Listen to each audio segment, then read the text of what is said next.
pozdrav od Džizera. Evo, napravili smo laganu pauzu od ribolova. Uzeli smo si vremena da prokomentiramo jednu varalicu s kojom smo imali priliku se družiti unazad 2 mjeseca. Radi se o Ovnerovoj varalici JR6. Nešto će vam Zoran pametno reći, pošto je on imao malo više iskustva sa ulovima s tom varalicom nego ja. Znači, evo, kao što vidite, varalica ništa ne valja, već je sve skoro potrošeno. Znači, to je ta varalica. Ja sam imao priliku s njom dosta dobro loviti na bajeru u Osijeku. Našički bajeri. Na Našičkom bajeru, tako je. Gdje sam osvojio prvo mjesto, ta varalica mi je donijela pa 80% ribe. Znači, uzimali su ju nemilo, zato više mi nemam. Da, znači ovako, varalica, konkretno varalica je u veličini 3,2 inča, što je 3,2 inča, sad ćemo mi to izračunati. Ovako, to je 8,128 cm. Znači, odlično. Ne, aj sad budemo ozbiljni.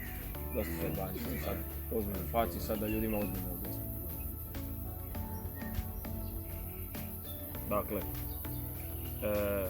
neke stvari koje krase ovu varalicu su njen klasični dizajn je kao i svaka druga varalica, mali šedić, znači, ali prednosti ove varalice su znači njena mekoća i fleksibilnost, što se može usporediti sa nekim drugim gumama. Kao što vidite ovdje, pogledajte razliku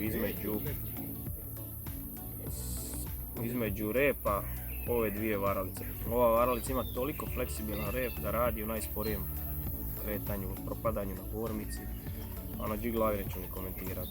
Znači možete ju montirati na koji god način hoćete, na dropshot, na G-glavu, na gormicu, radi savršeno. I ono najbitnije, lovi ribu, što nas jedino interesira. Kod Ovnera također postoji i uz JR Sheda i JR Minnow, znači razlika je u repu. S ovom varalicu se još nismo imali prilike koristiti do sada, ali ne sumnjamo da će biti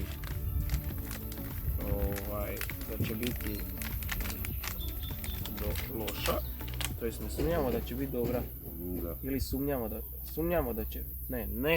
da će biti dobra. Ne sumnjamo uopće da će biti loša. Dobra. Znači, evo prvi put vadimo varalicu s kutije. Ali on je nešto veći. 3,5 da, evo puta. Da, ova varalica je 3,5 inča. Što bi bilo u centimetrima? To je 8,89 cm. Tako je. Toliko od nas dva Džizera.